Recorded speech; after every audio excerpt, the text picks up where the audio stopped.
Bem, eu gostaria de abordar com você, neste pequeno vídeo, acerca do dia em que a igreja guarda para o seu principal culto. Existe uma certa polêmica no meio cristão, em alguns segmentos, sobre se esse dia deve ser o sábado ou o domingo. Qual dia, na verdade, a igreja guarda para observar o quarto mandamento? Bem, quando nós lemos a Bíblia, um versículo isolado, uma passagem isolada, ela nos edifica espiritualmente. No entanto, nós não podemos fazer doutrina de passagens isoladas.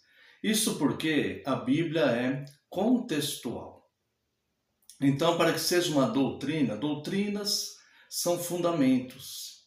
Para que haja uma doutrina segura, é necessário que essa doutrina ela passe por todo o crivo das Escrituras. Informações cruzadas, outros contextos, né? E toda a parte bíblica, de Gênesis a Apocalipse. Tá? Algumas pessoas dizem assim: me dá um versículo dizendo que essa doutrina é assim. Bem, não se trata de defender doutrinas com versículos. Como eu disse, é necessário a contextualidade, né? Algumas doutrinas, elas não têm um versículo dizendo. Por exemplo, a doutrina da Trindade. Ela não tem um versículo dizendo, existe a Trindade. Mas a Trindade é vista, a doutrina da Trindade, o conceito da Trindade, ela é vista por toda a Bíblia, principalmente no Novo Testamento. Tá?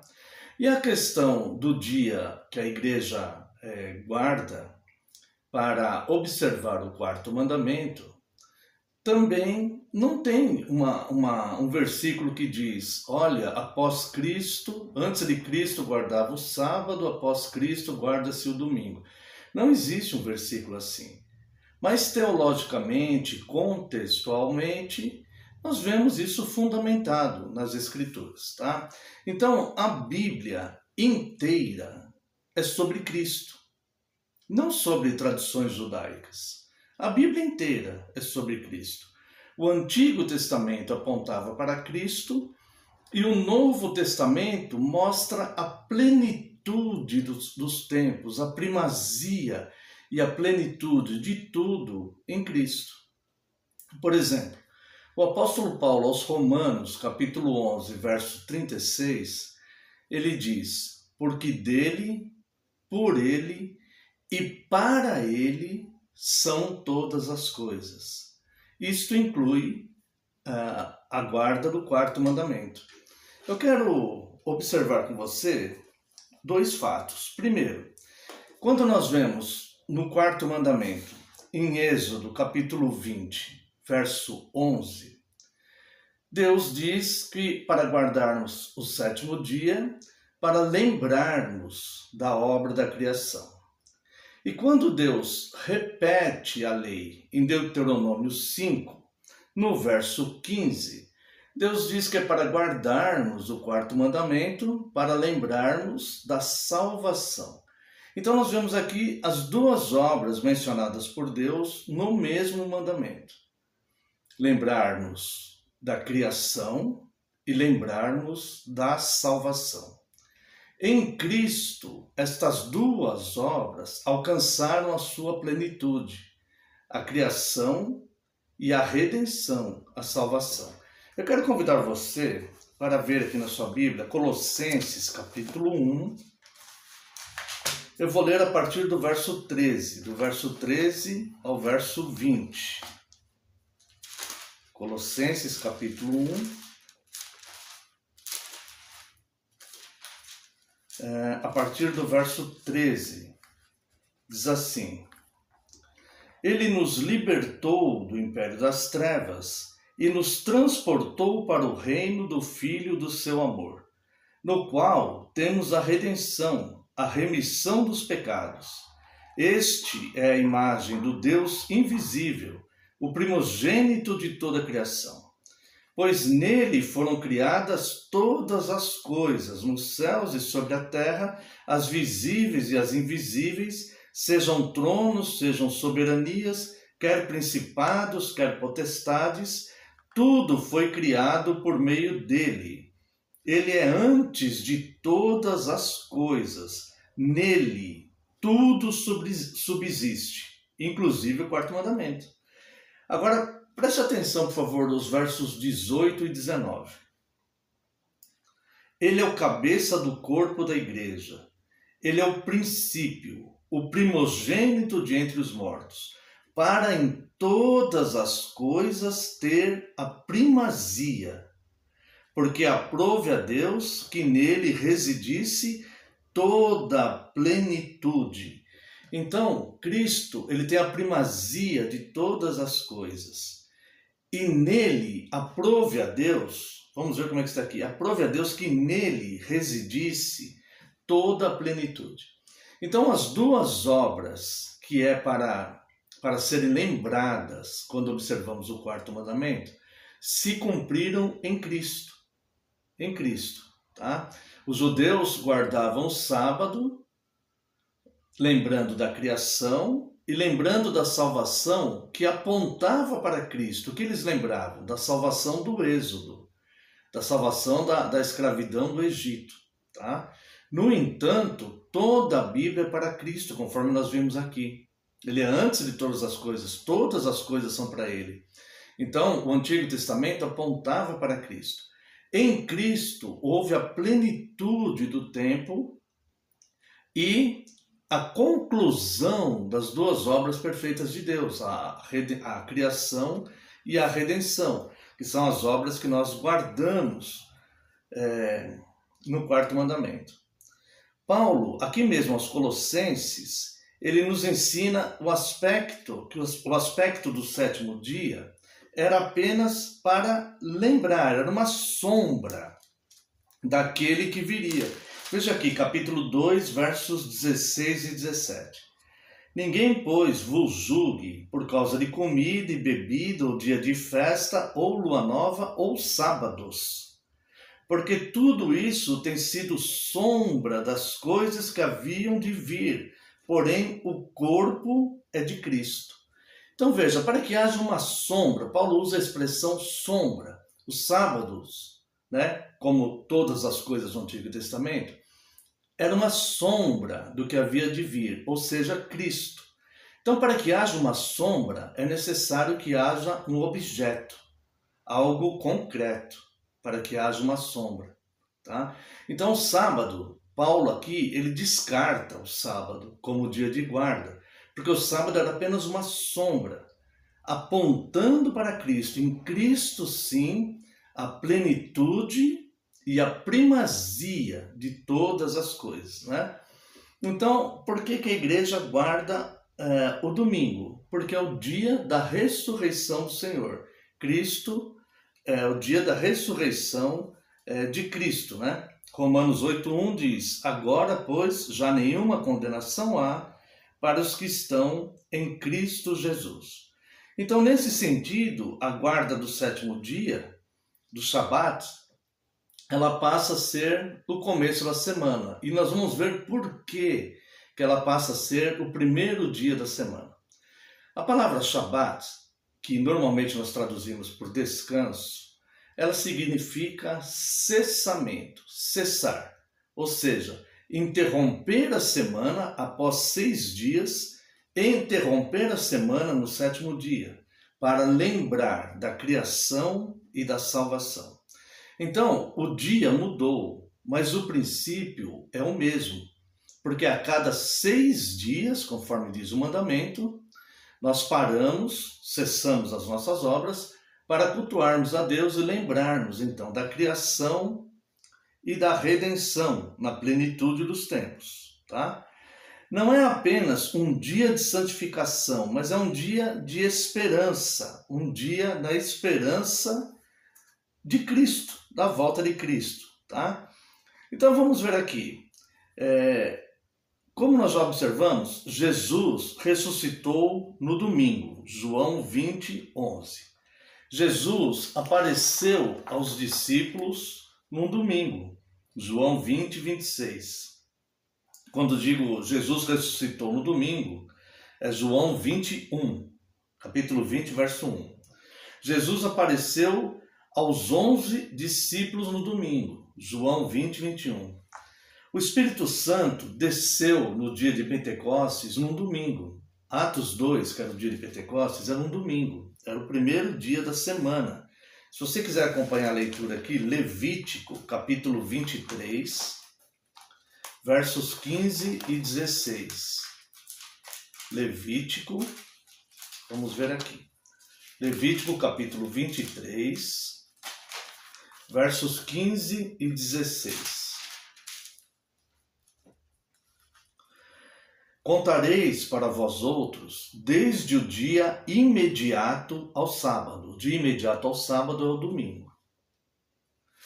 Desde o dia em que trouxerdes o molho da oferta movida, 7 semanas inteiras serão, até o dia imediato ao 7º sábado, ou seja, o domingo. Contareis 50 dias, então trareis nova oferta de manjares ao Senhor. Aqui, quando Deus determina a festa de Pentecostes, né? Essa festa, então, nós vemos que ela é celebrada no domingo. Era celebrada aos domingos, tá? Ao domingo, num dia de domingo, né? E Atos 2, então, quando chega o Espírito Santo, é no domingo. Neste mesmo domingo, o primeiro sermão sobre a ressurreição de Cristo foi pregado, onde o apóstolo Pedro prega e mais de 3.000 pessoas se convertem. Também vários crentes se ajuntam para adorar a Deus no domingo, conforme Atos capítulo 20, verso 7. Paulo instruiu aos cristãos trazerem as suas contribuições no domingo. 1 Coríntios 16, 2. E Jesus apareceu a João na ilha de Patmos num domingo. Apocalipse capítulo 1, verso 10. Em Apocalipse capítulo 1, verso 10, João diz, foi tomado em espírito no dia do Senhor. No original grego é Kyriake. Kyriake significa do Senhor. Kyriake Remera, ou Remera. Kyriake Remera é dia do Senhor, tá? Tanto no grego moderno é a mesma palavra, só que a pronúncia é um pouco diferente. É Kyriaki. Significa domingo, literalmente domingo. Se você for para a Grécia, é como no inglês o domingo é Sunday, em português é domingo, em grego é Kyriaki. Kyriaki. E é a palavra que está justamente João se referindo. Então, resumo. Lucas fala que durante os 40 dias que esteve com apóstolos, que Jesus esteve com os apóstolos, ele deixou mandamentos. Convido você a ver aqui comigo. Atos dos Apóstolos, capítulo 1, versos de 1 a 3. Atos dos Apóstolos, capítulo 1, versos de 1 a 3. Escrevi primeiro o livro, ó Teófilo, relatando todas as coisas que Jesus começou a fazer e a ensinar, até o dia em que, depois de haver dado mandamentos por intermédio do Espírito Santo aos apóstolos que escolhera, foi elevado às alturas.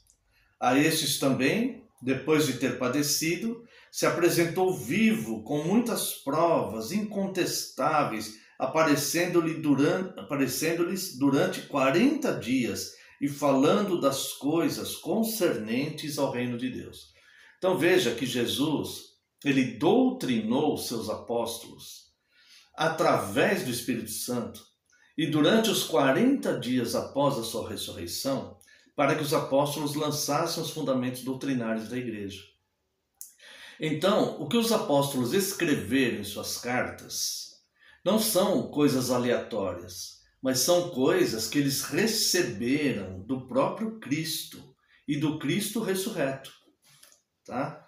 Então, veja bem, as práticas apostólicas não eram decisões tomadas aleatoriamente, decisões que eles tomavam da cabeça deles mesmos, mas sim o resumo, o reflexo das orientações que o próprio Cristo deu para eles, para que lançassem os fundamentos da igreja. Tá? Então, o mandamento de se reunir aos domingos para a entrega das ofertas, conforme está lá em 1 Coríntios 16, 1 a 3, foi Cristo que deu. O apóstolo Paulo escreveu inspirado pelo Espírito Santo. Tá? Veja o que Paulo diz aqui, na carta aos Coríntios, 1 aos Coríntios, capítulo 14, verso 37.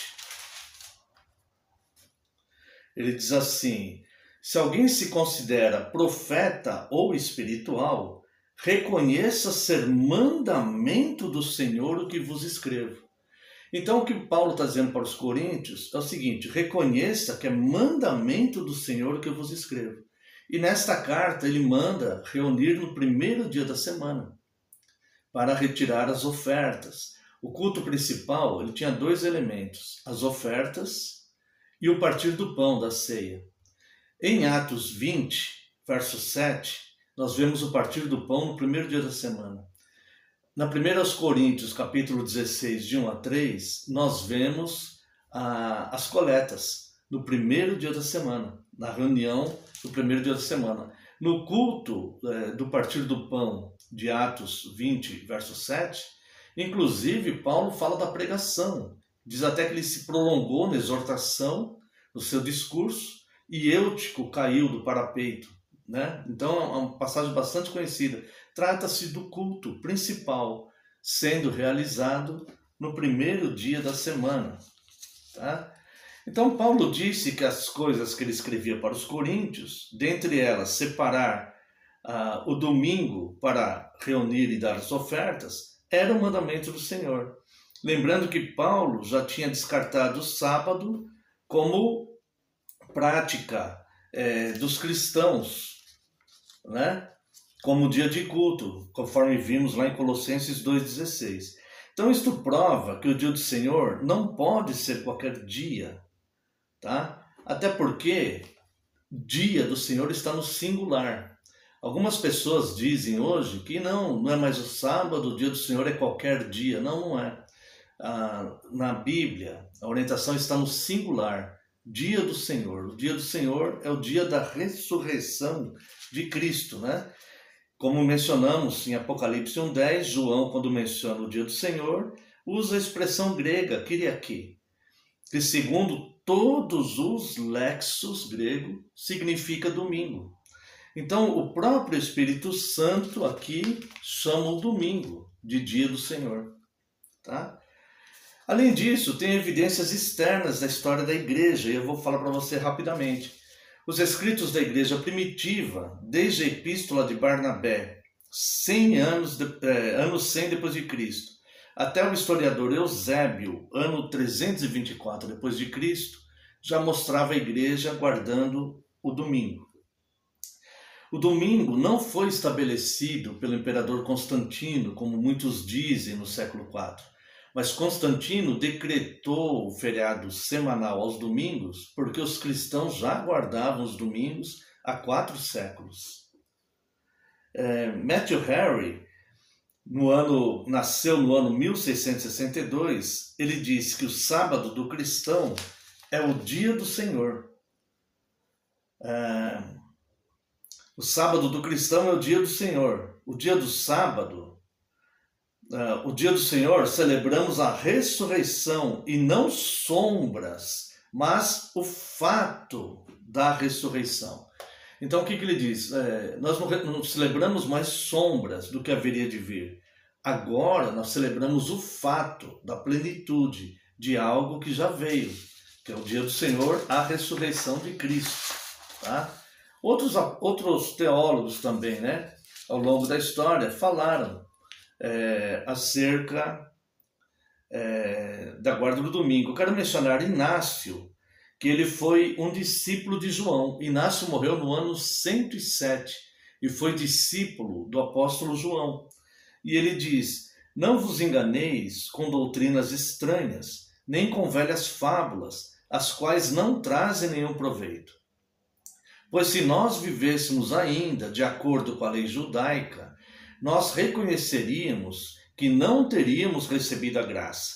Se, portanto, aqueles que foram trazidos da antiga ordem das coisas vieram à possessão de uma nova esperança, não mais observando o sábado judaico, mas vivendo na observância do dia do Senhor, na qual também nossa vida brotou novamente por ele e por intermédio de sua morte, que alguns negam, por tal mistério nós recebemos fé, e contanto que soframos a fim de que nós possamos ser achados discípulos de Jesus Cristo, nosso único mestre.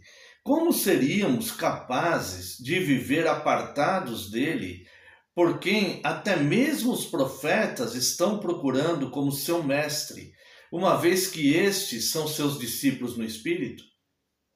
Que todo amigo de Cristo guarde o dia do Senhor como um festival, o dia da ressurreição, a coroa e chefe de todos os dias da semana. É um absurdo falar de Jesus Cristo com a língua e fomentar uma mente no judaísmo que tem agora chegado a um fim, pois onde houver cristianismo, não pode haver judaísmo. Vou fazer um parênteses aqui meu, porque os judeus simplesmente rejeitam Cristo. Por isso que não pode haver judaísmo onde há cristianismo. Estas coisas eu envio a vós, meus amados, não que eu saiba que algum de vós esteja em tal estado, mas desejo de antemão vos resguardar, antes que qualquer dentre vós caia nos anzóis das vãs doutrinas, mas para que possais melhor apegai-vos a uma completa certeza em Cristo. A fonte desse texto um pouco longo que eu li é Inácio, Epístola aos Magnesianos, capítulo 9, País Antiniceianos, volume 1, páginas 62 e 63. Então, por fim, irmãos, eu quero deixar apenas que devemos tomar cuidado com os extremismos. O dia do Senhor não é para ser guardado como os judeus guardavam o sábado, tá? Mas o dia do Senhor, ele não é um dia de opressão ou uma armadilha, mas um dia de deleite, descanso, comunhão e relação familiar. Como se quebra o quarto mandamento? Como se quebra?